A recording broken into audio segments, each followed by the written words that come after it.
but Tammy has built a presentation for everybody that she says is what you should do, but not necessarily what she does. But she does it so well, so I'm curious what the difference is going to be. I just think there's so much to learn from Tammy, and I'm excited for her to teach us how to social media your business with your SOI. Love it. Can I add something? I feel like It's also, hold on, just one more thing. Yeah. It's one of those conversations of, do I have a business page or do I have a personal page? Tammy, to me, is like the example of just your personal page is your business page as well. Because you don't do multiple pages, right? In Facebook, I have both. In Facebook, I have both, but in Instagram, I only have one. In Facebook, I only do. I don't even know why I do, but in Facebook, I do. I think it has to do with like, I have to have it to link my other one because it's a business one. So see, that's what I'm saying. Like you know me, I am not technology savvy. We'll say that. So like, I have it for a reason. But you take action. Yeah. Regardless if you are perfect or not, you make it happen. Yeah. Okay. What were you gonna say, Nicholas? I was just gonna say not to overdo it or anything, but Tammy is incredible, and she probably my favorite, not my favorite. My favorite thing about Tammy is probably not this, because she's a great person. My favorite thing about Tammy's business is just the way that she has killed it year after year. And even while she had a full-time job, another full-time job, she just nailed it. Like she did it. She's just a machine. Like if you looked at her production, you would have never guessed that she had another job. Like she was at the very top of our top-down reports. And all the while she was working like 40 hours a week at Discover Card. So it's just crazy to me how she's able to do both of those things. So if anyone has excuses, I feel like Tammy's not going to feel super sorry for them with their excuses. So she did a lot when she had probably very little time. So I think she's amazing. And also, even though he just shut his camera off, hopefully he can still hear me. I was just going to say Ryan's also just a great example of social media. And so is Jake, honestly. So anyone who's got some thoughts or something, I would say definitely chime in and share them with us, because yeah, this is why I don't teach the social media class, because I'm not very good at social media and I'm not going to fill you with BS, but we got lots of people who are much better at it on here. So definitely ask questions and feel free to jump in. Okay, so I took this more on a level of just what you're supposed to on social media. So I'm going to go through what I put together really quick, and then we can talk about what I really do. Because if I did just what I really do, it would we would be done in 2 minutes. So we'll just go through the things that I've learned, and the thing about it, I guess, is really there are people that want to do social media at a very high level. And for me, I want to do it at a higher level. I just have not done it as high because it's like another whole job, to be real. It really is. And that's one of the things that I'll talk about. So I made a quick PowerPoint that we'll go through, and we'll do that. And then we'll come back and chat about, oh, don't look at all that. We'll come back. Can you see that on their screen, Jake? No, it's not sharing yet. Yeah, see, that's because I'm not tech savvy. Look at my Zoom. I don't think it was on a page, that's why. Okay.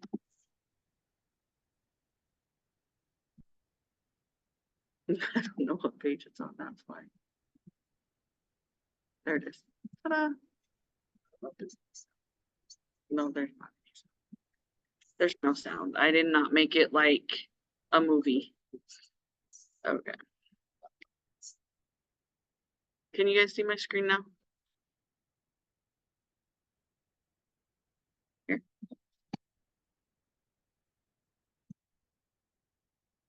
Okay, can you see it now? All right, cool. All right, so it's about social media. So there are a lot of social media portals and platforms. And so just kind of going through, and this wasn't even all of them, but there's Facebook, Instagram, TikTok, YouTube, WhatsApp, WeChat, Telegram, Snapchat, X, previously known as Twitter, Pinterest, and LinkedIn. So there are a lot of social media portals out there to be used. The most popular ones, and I really kind of most focused on the ones that I actually use, because I really can't tell you on the ones that I don't use, right? So I use Facebook, I use Instagram, and I use TikTok. So as you can see, Facebook is 3,000. 3,000, I don't even know what that is. But anyway, it's the most popular. And then Instagram is 4th. It's monthly active And then users. TikTok is 6th, right? And it's funny, it was funny to me as I was looking at this stuff because like so many people and so many realtors use TikTok. A lot of realtors use TikTok. So that's one of the big things there. Those are all the platforms, but what are the most popular? Most popular: Facebook, Instagram, LinkedIn, YouTube, X, TikTok, Snapchat. So this one's a little bit different because it puts Instagram as the second one. And still TikTok way down 6th, but I feel like most realtors use Instagram and TikTok as their marketing channels that I see. A lot of them do use Facebook if they're doing paid ads, which you can do paid ads in Facebook. So that is one plus to Facebook. You can also do it Instagram. We'll talk about that in just a second. They're just a little more expensive. So where should you start?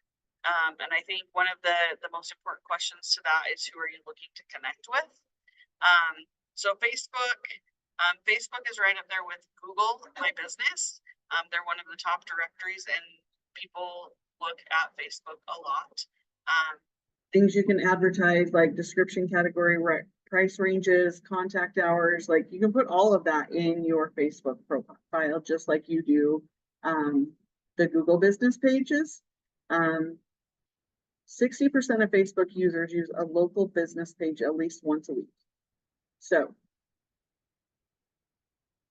I have a Facebook business page, but I don't have, and I have my personal page, and I post to both, and I'll tell you a little bit about that. Okay. Can we go back real quick to Jake wants to one go more? back. One more. Okay, we're going back. I just think it's so awesome that LinkedIn is number 3 because I don't hear that many people using LinkedIn at a high level, but the ones that do find a lot of success, especially with investor clients, if that's something that you're interested in. But it is something that is on my list to update and get better at. And it's nice to see that it's like in the top 3 and not over where TikTok is, where I'd assume is the more used platform because it's the loudest platform. That makes sense. Everyone talks about TikTok. I think they do. And if you look at it, it's a lot of the I feel like it's a lot of the Younger agents, the majority of them that are just coming into the business. I think there's some that are using it at a higher level, but not as many in TikTok. But that's what I hear about a lot. I hear a lot of people talking about TikTok. So I just hear about LinkedIn and I'm like, I need to get better at that. yeah. Now I feel like It's there's data. yeah, for sure. Okay, so so anyway, you have Facebook ads that you can use in Facebook. The size, the targeting capability with the Google as the platform, Facebook ads can reach 36% of the adult population, and that is the highest advertising platform of all of them. So I think Facebook is still really good when you're looking at that, because if you're looking at how many people I can reach, 36%, and that's the highest of all of the platforms. Even though some of the other ones are just getting really close to in popularity, you still can reach more if you're using it right. The average Facebook user clicks on 12 ads per month. And compared to Instagram, the cost per click is a lot cheaper. And at Keller, we actually get discounts on that. So it's even less because we have a contract. If you don't know that, we have a contract with Facebook. And so our costs for Facebook ads are even less. And this was interesting to me. The most popular age group on Facebook is 25 to 34. So a very good range for, I think, first time home buyers and your first time upgrading home buyers are going to be potentially in that range. So there's a lot of opportunity there. Instagram, it's one of the most popular on social media platforms for e-commerce. I mean, that's a lot of where the influencers are that are selling products. It's funny because I said this to Jake as I walked in here. Like, I see a lot of Facebook people, or not Facebook, Instagram people on, a lot of them are like coaching. Like they're selling their coaching for their real estate agents and that sort of thing. I've just started to really, like, as I've thought about it, there are people using it for advertising, but I feel like even more are using it to sell their product of coaching or things like that. And so the one thing I'm going to say about that as a real estate agent, please be wary. Please make sure there's 50,000 coaches. I'm over exaggerating, I know, but there's 50,000 coaches on Instagram trying to sell you how you can use Instagram, how you can get leads, how you can do all of these things. And please make sure you're vetting those. Please make sure you're not just like giving your money to somebody who's only been an agent for 1 year in the best part of COVID. And did they really have a lead gen strategy? We were in a very different market than we were in when we were in COVID times. And there were a lot of agents that started during that time. The market right now is totally different. So some of the strategies those people are pawning off sometimes, and I've actually seen this with an agent in another state talking about how she has this whole buyer's guide, and agents are stealing it and passing it as their own that have not even done it. Like they literally are turning around and selling it back on Facebook or Instagram. So don't, make sure you're vetting it. Like Keller Williams has so many opportunities just like this that you can learn what you need. And if I don't have it, if Jake doesn't have it, if Nick doesn't have it, we know people who can help you get what you need to build your business. You do not need to go and start paying all these people that are trying to coach everyone and their dog on Instagram. Sorry, that's my soapbox that I just wanted to jump on for. Anyway, there's still good things with Instagram. There's still lots of content. People are talking about how to, what buyers are looking for, what sellers are looking for. So it's good. 71% of Instagram users connect to the brands they follow on Instagram. You are a brand. As a realtor, you are a brand. It's one of the things we'll talk about in a little bit, but you are a brand. So you can brand yourself on Instagram. They can find your products and services. They make their they make purchase decisions based on something they saw on Instagram. 130 million users tap on shopping posts every month. We don't really have shopping posts, but that was just a thing. All right. TikTok is most popular for dancing and teens. I don't know why just kidding there, but whatever. Oh. Anyway, TikTok is not just for millennials, but dancing is certainly a staple. It's really used more for entertainment, but like I said, there are a lot of agents. I follow a lot of agents that use it, and I feel like they use it more to tell a story. And I watch it, like Glenda Baker. If you don't know Glenda Baker, like search Glenda Baker on TikTok. You will love her content. It's fun, but like if I needed an agent in Georgia, in Atlanta, Georgia, where she is, I would call her. I love her. So I mean, you definitely can gain followers, and I think that for me, when people say they like my stuff on social media, it's about being authentic. And honestly, I just thought that like this epiphany just came to me. I feel like TikTok is a place where you see people be more authentic. And that is what people like to see. They like to see your authenticity. And I think that's one of the reasons why I do like TikTok, even though it's, sometimes kind of hokey. But I feel like I am more authentic there, and I do more stuff that's really me, which is what people want to see, especially if they're trying to get to know you. But you also want to remain professional as well. Recap Facebook and Instagram. Facebook and Instagram, you can do how-to videos, quick tutorials, fun videos, educational posts. Instagram has the highest engagement rates of any platform. So yes, you can get a lot of information on Facebook, but Instagram has the actual highest engagement rates of any of the platforms. TikTok is for entertainment. And nearly 50% of the best performing ads have an emotional drive to them. So I think that's one of the things I love about with Linda Baker, because she starts telling stories about, she'll tell stories about how she sold the wrong house to someone, and it gets you engaged in her as a person, because she gets so emotional in her stuff. Which social media platform should I use?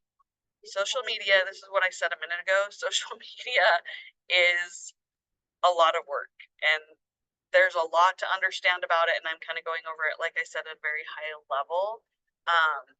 But anyway, tips for choosing the right platform for your business. Start with your audience. Audience is absolutely the most important factor when choosing a social media platform. Facebook has more active users than any other network. So, for me, like when we're talking about my SOI, this is where I like Facebook, because I know most of my followers and my people are on Facebook. And when I have gotten,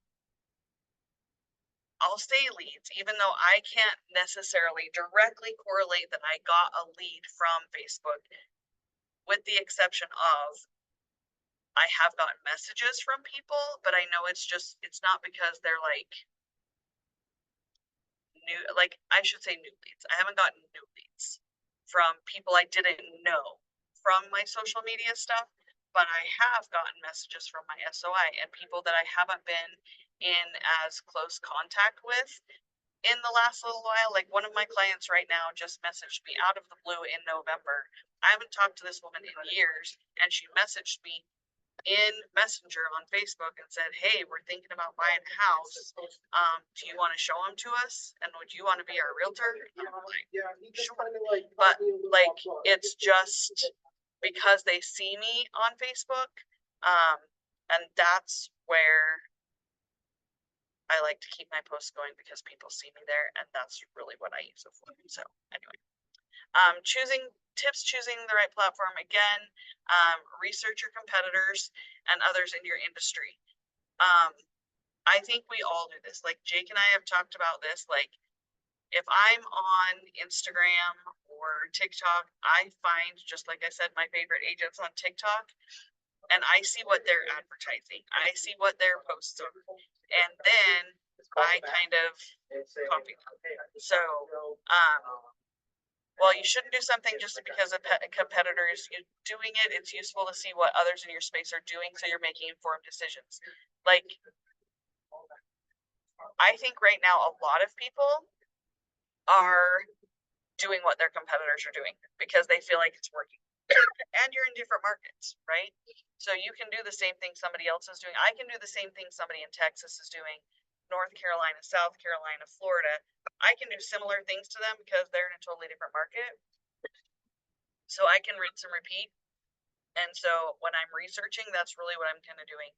I find stuff on my phone, like posts that I really like, and I send them to myself, so that if I want to like see what they put, like if I like one of their comments or anything like that, that I can take those comments, I can reverb them to me, and then I can use them. Each social media platform has its own personality and way of communicating. It's great for conversations and trending topics. LinkedIn is good for professionals, expertise, and company information. Snapchat was the first to introduce disappearing posts, but Instagram stories are equally phenomenal. So that's the thing, like Instagram, if you post in Instagram, here's little things that I know that I watch other people and say, if you make a post in Instagram, make sure you share that to a story and add as many stories as you can a day. So that you are getting people engaged in that portal. But there's different reasons for using all of them. And you have to decide what you're trying to do. Just like Jake was talking about LinkedIn, that is good for the professional. That may not be good for everyone because not everyone is in LinkedIn. The stay-at-home mom is not in LinkedIn.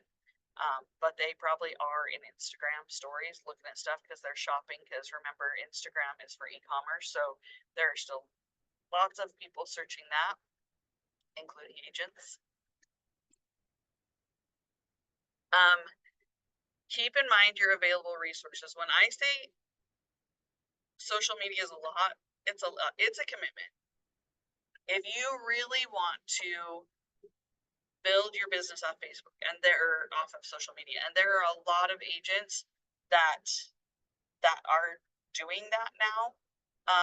They're building their business off social media. That's great. I don't have the energy or the time to do that right now, because you need to nurture it, you need to tend to it, you need to give it what you want if you want to see it come back. Some people can spend 5 hours a week, some people cannot do that much, and you may have to hire a full-time person or somebody to do it. Or like one of the things that I invested in is called curated social. And so they just every Sunday they put a whole bunch of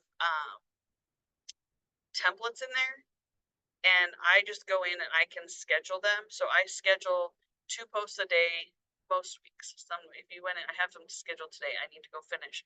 Last week I didn't go in and do it, which is bad. I should do it. That should be my consistency. But I didn't. Some days it just gets away from me. But I typically will schedule 2 posts a day. I schedule one for like 7:45 to 8 o'clock, and then I schedule another one around between 4:45 and 5 o'clock. Is that the time that all of the experts and the social media coaches say you should do it? Maybe not. But for me, it's like just the point of doing it. Like I figure people are gonna get up, they are sitting there getting ready, they scroll social media, or right when they get to work, they'll scroll social media. So if I do it at 7:45 to 8 o'clock, chances are they're gonna see it in the morning. If I do it at 4:45 to 5 o'clock at night, then chances are they're gonna see it while they're scrolling at night. So that's why I do it when I do it. It's just what I do. It will soak up your time. Like when I'm saying sometimes I'll get stuck on it, and we all do this. I know y'all do this too, but I've like had to start limiting myself and say, okay, I'm only gonna do this long. And then, like I said, I will send them to my phone.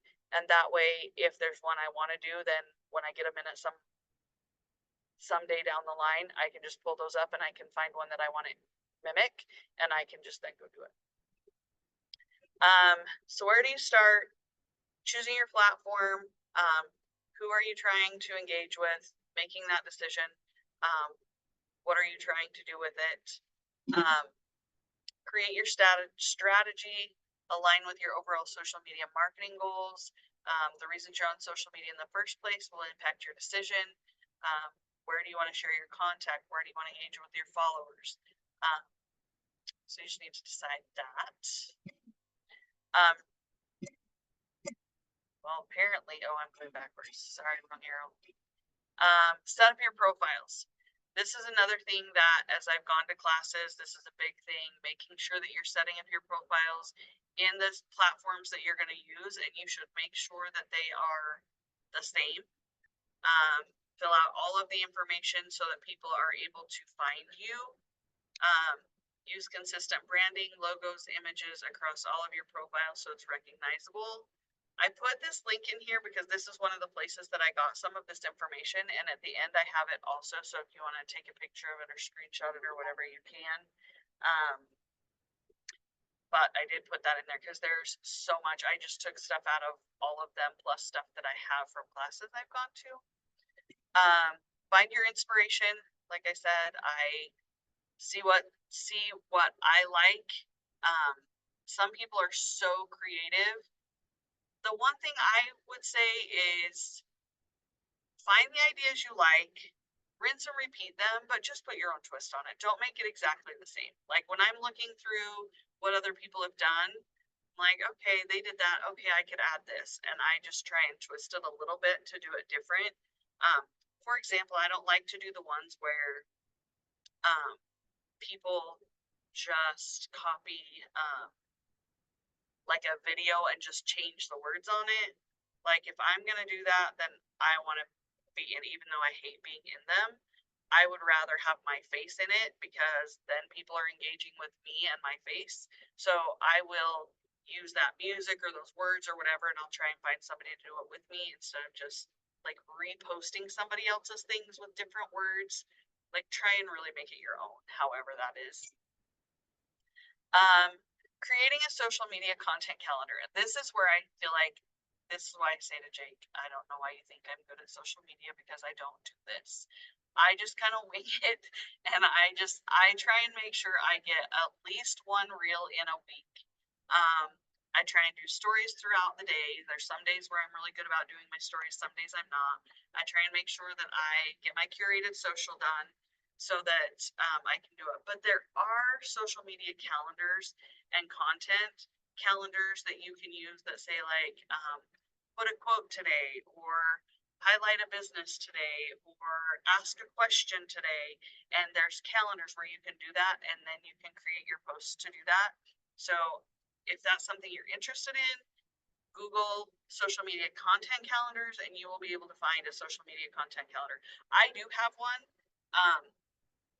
I can't share it with you because I paid for it, and when I paid for it, like the guy was very adamant that said, you paid for this, you cannot share it with other people. So you know what, just find a content calendar that you can use and use it. So determine the right content mix. Don't post too much or too little. If you're struggling, you know, there's, again, I have it on my last page, the different places that I looked for this information. If you go to social media and you're like, how often should I post? There's plenty of things that say this is how often you should post. You don't want to post too much because you don't want to be annoying. You don't want to post too little because if you're not posting enough, then people aren't going to want to follow you. So here's the recommendations to start with. Instagram feed 3 to 7 times per week, TikTok 3 to 5, Facebook 1 to 2 times per day. 80-20 rule. 80% of your posts should inform, educate, or entertain your audience, and 20% directly promote your brand.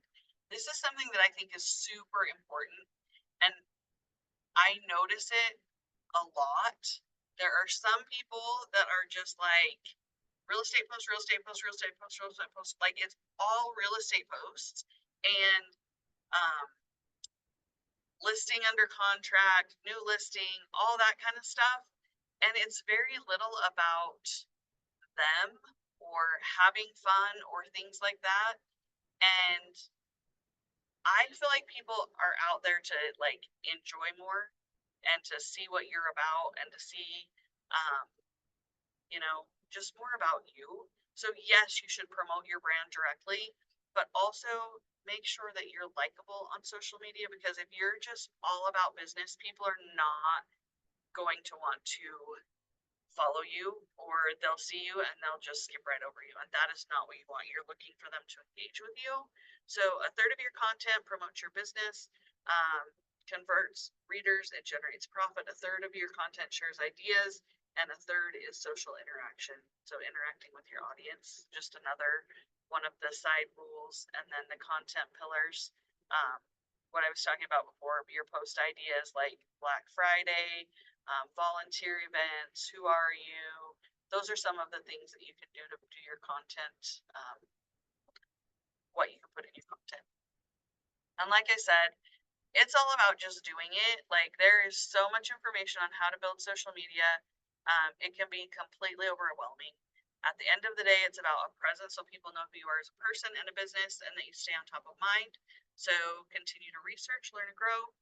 Show your learning and growing on social media, and don't be afraid to be vulnerable. That was one of my hardest things at first, was like, I don't want to do this, I'm gonna look stupid. And sometimes I look stupid, and that's okay. Because I guess sometimes I'm stupid. No, not really, but I'm just teasing. But don't be afraid to be vulnerable. Like people like that. People like you to be authentic and vulnerable, because that's how they know who you are, and it shows who you are as a person.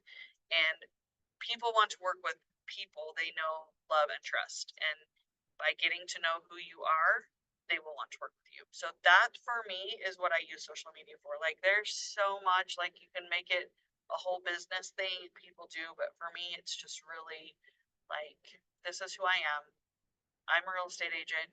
And I think that's the other thing, by not being afraid to say you're a real estate agent, but not shoving it down their throats so they can't breathe. So anyway, that's it. This is where my sources are that I used for a lot of this presentation. And then the other thing that I was just going to touch on, get rid of this, I'm going to stop sharing. But there's other things that you can use. I know Jake taught me CapCut. So you can do Instagram, you can do all that stuff. And if you don't know, just a couple of hints, there's a trending on TikTok or on Instagram. There's a trending arrow. So if you're looking at music, you're looking at clips. If it's a trending video, you want to use those videos or that voice, those things. That's going to get more views on your stuff. And then I do kind of the same thing with CapCut when I'm trying. So CapCut will let you select a whole bunch of photos, and it'll have like goodbye to 2024. When you see that kind of stuff, goodbye to 2024, or your vacation, and you have like a whole bunch of clips and it merges it to a whole bunch of music. That's CapCut. And I like to use CapCut because it does have some templates that make it really easy to just plug stuff in there. And so I would try stuff like that. Use the free version for a minute until you feel comfortable with it. And then if you feel like it's something that you're going to use, then you can pay for it and get an upgraded subscription for it. But those are the two that I use most and do most of my posts on, or the trending and Instagram. And then I look on CapCut to see the ones that have the most shares or uses also. And I'll use the one that's like 50,000 plus or whatever, just because I know that lots of people are listening to that one. So anyway, that's it. Does anybody have any questions? I just wanted to reiterate your statement of justice.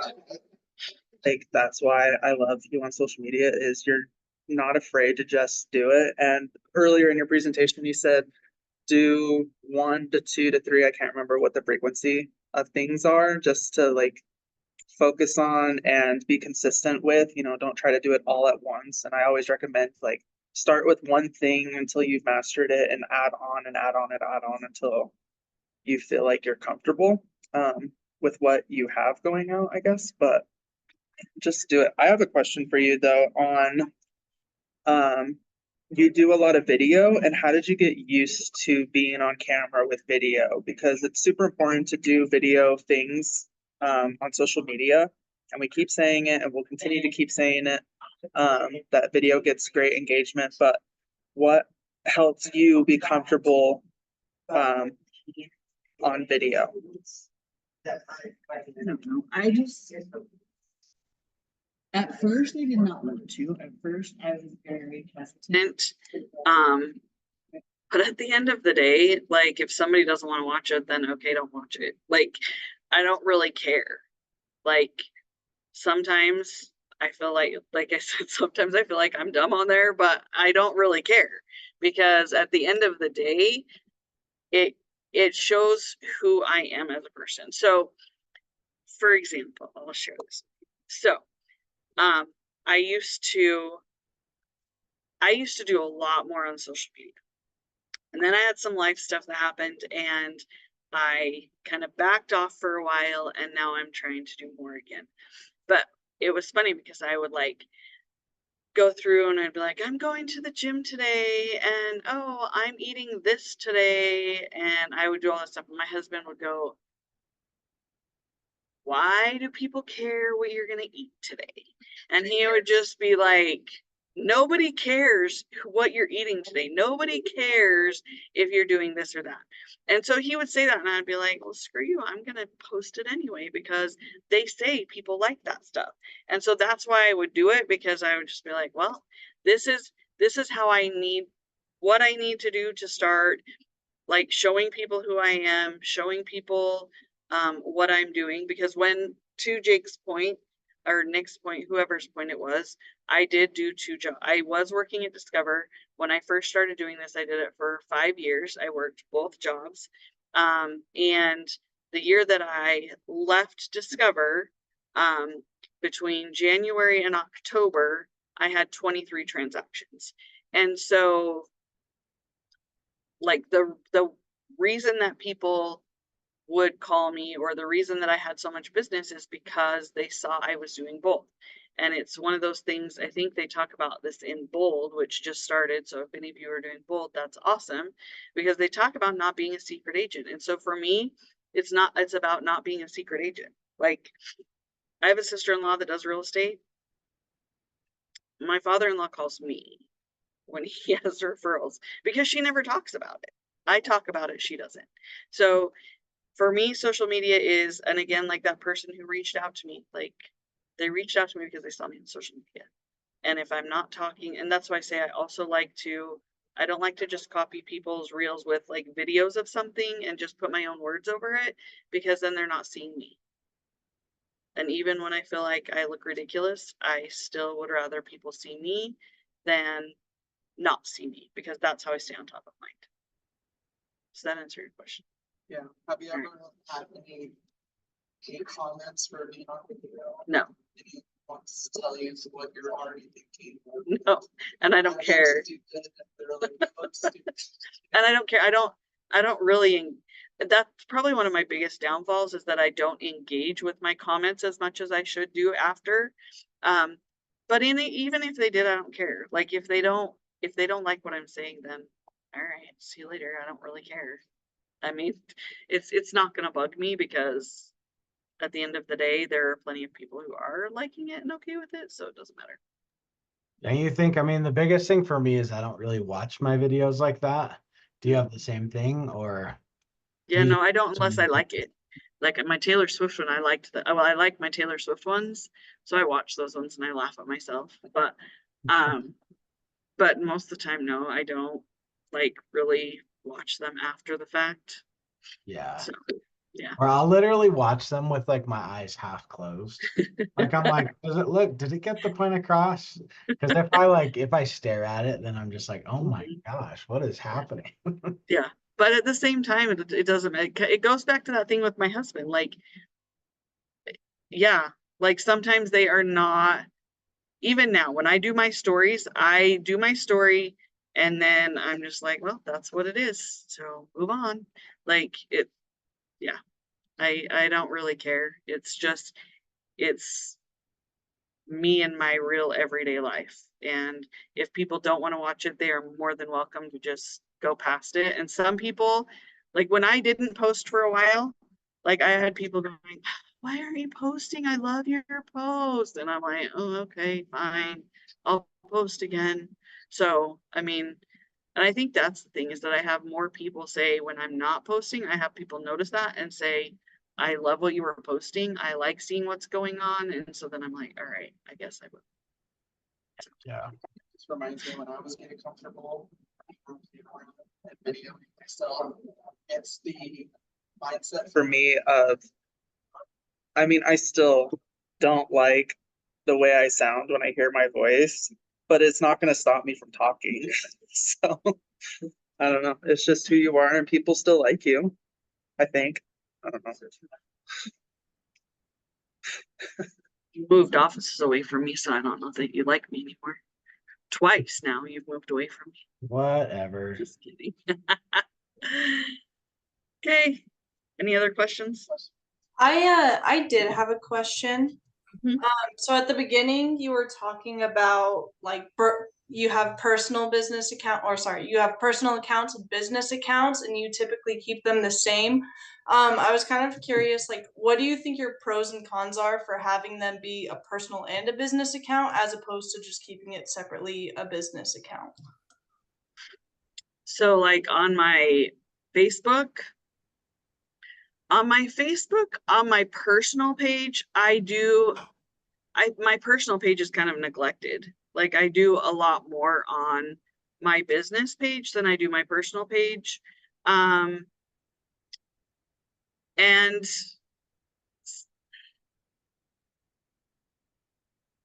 I feel like it's good to have both, because there are some times where there are certain things that I do post on my personal page that I don't really feel like are warranted for my business page. And I don't talk about this much, but an example of that for me would be like political, Okay. right?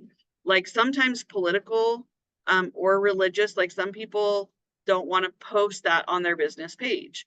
And I absolutely wouldn't post. I don't post it anyway because it's too controversial. So I don't post on my business page or my personal page because I don't want to have something that is controversial. Like I'm me, I'm doing my business, I have my family, that kind of stuff I'll post. But if it's something that could be controversial, if I am going to post it because I don't feel like it's as controversial, then I'll post it on my personal page. But if I think it has anything that would take away from my business, then I'm not going to post that on there. What I would say to that is there was quite a bit of people that have families that they don't want to be public with their business pages and stuff. I'm not in that boat, so I can't really speak to that. So that's an occasion where you'll split your business and your personal. Another example would be if it's like if you just don't have if there's something that you don't want the public to see, one, you probably shouldn't be posting it on the internet regardless. But and to that, it's the who are you and who are you wanting to be represented as if you're going to be splitting them. I personally am at odds with this, so I don't even know how to how to say it, but A lot of the people who teach social media classes tell you that you shouldn't necessarily have them separate. It goes back to that 30-30-30 rule. So I don't know why I have an alarm set on my phone. It goes to the third, right? Like you can put a little bit of personal, but I mean, it's a matter of splitting it and just having one page, because also it's just a lot more to manage. Like, and that's why I say a lot of it, the timeline's the same. If I post something on my business page, then I'll share it over to my personal. Like if I post a listing or something like that, I'll share it over to my personal page. But on Facebook, I feel like I guess maybe this is why for me, for Facebook, I feel like sometimes I don't want that all the way shoved down people's throat that this is what I do. I want people to, if they don't want to do real estate, I have friends and people who have not done real estate with me, and that's fine. That's fine. I don't want them to feel like they can't talk to me, they can't be my friend because all I ever talk about is my real estate and be afraid that that's all I'm going to talk about. So that's kind of why I keep my personal page a lot more personal, and then my business Facebook page with my Instagram page are pretty much the same. Like that stuff goes most of the places together. one thing to note is that for Instagram to be set as a business page, You have to have a business account to have the analytics and things, it's no longer personal, it's considered a business account. You have to have a Facebook business page to attach it to. So that's really the only time I have a business is because it requires me to on Instagram. Other than that, I'm just personal. But I think that's where it gets a little messy between the business pages and the personal pages. Does that answer your question? Yes, thank you guys. And then I also had like another question. It's probably common sense, but I'm gonna ask it anyway.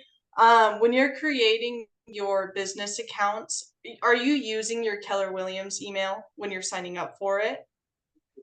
I Okay. didn't at first. I didn't at first, and that was the biggest mistake I ever made, to be honest.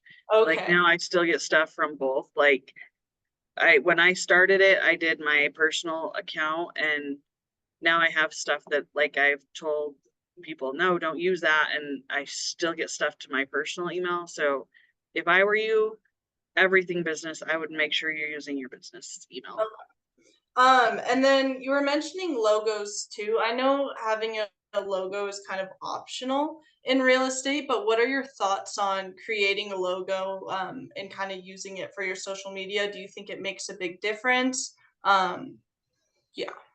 I mean, I haven't used it a ton on my social media,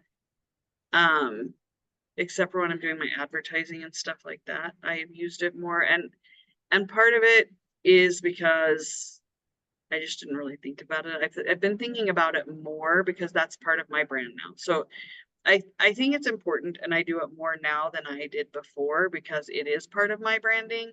And but like my first one, I just got off Etsy, and it was very similar to others because they made that same one and just shifted it a little bit for some people.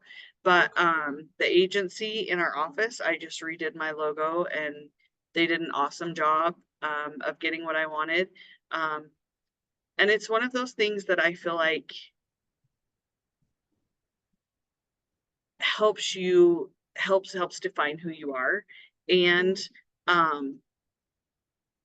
is a cost of doing business that is very important.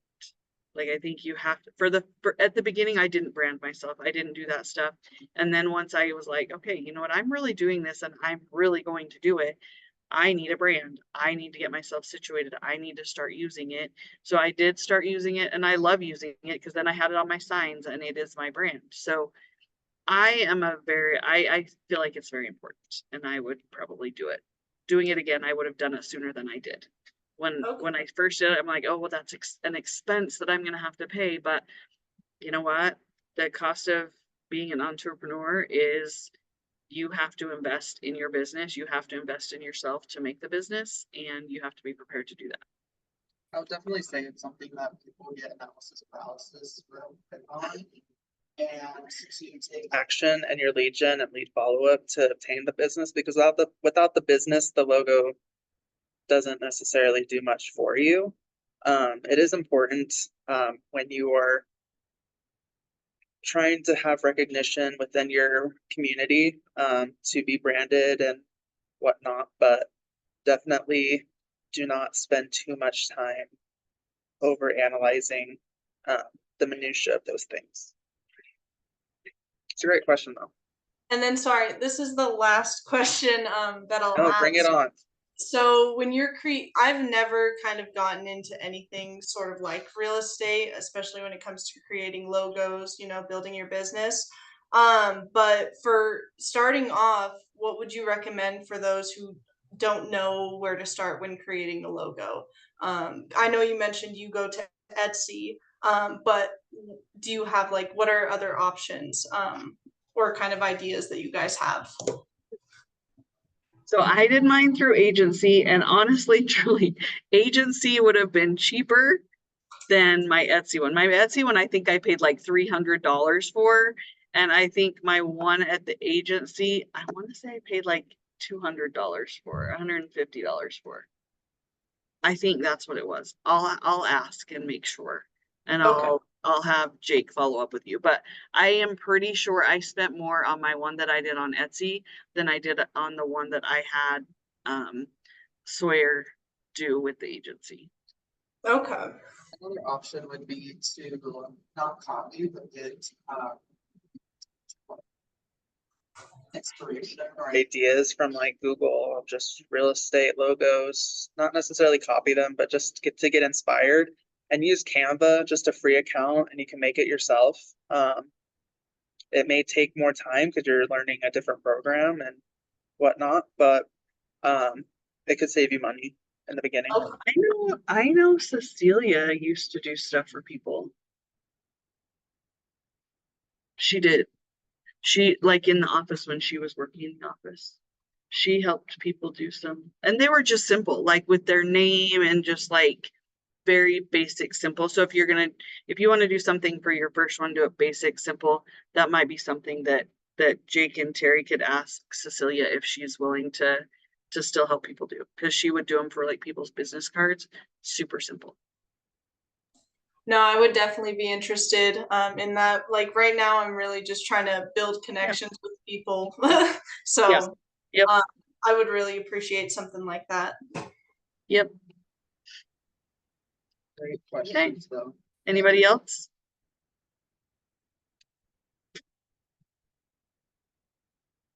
Well, Hey, thank you so much, Tammy. I think everyone can see why I asked Tammy to teach this. And if she doesn't Get it. It's just the love that she put into that presentation, the research she did for you guys. We love Tammy, and she's a great agent. It's great inspiration. Tammy, where can they follow you? Tami Loscher Realty. Tami Loscher Realty, TamiLoscherRealty. I just put that in the chat, so copy and paste it. Okay, Awesome. all right. Have a good Thank you day. for your guys. time. You're welcome. Bye. Bye, Jake. Bye, Terry. Bye, Nick. Thank you guys. You guys all rock.